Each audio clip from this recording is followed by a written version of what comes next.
Educators in the academy really have to be culturally competent in their area.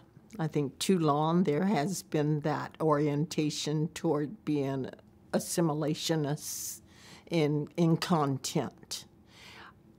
As far as I'm concerned, everyone in this country needs to be culturally competent in one way or another.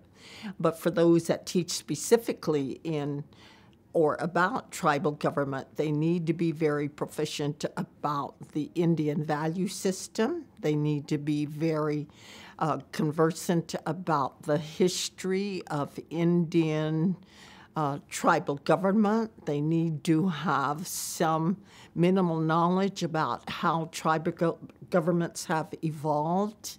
They need to know about, have a very minimal knowledge of the legal system.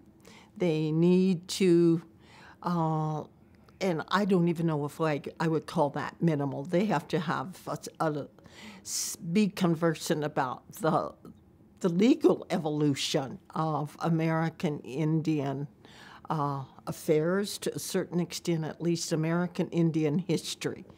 I, for one, certainly did not receive any kind of latitude when it came to teaching in the American Indian school system, and I had to know everything that every other teacher had to learn. So I would expect the same thing from anybody that was going to teach about tribal governments in terms of nation building.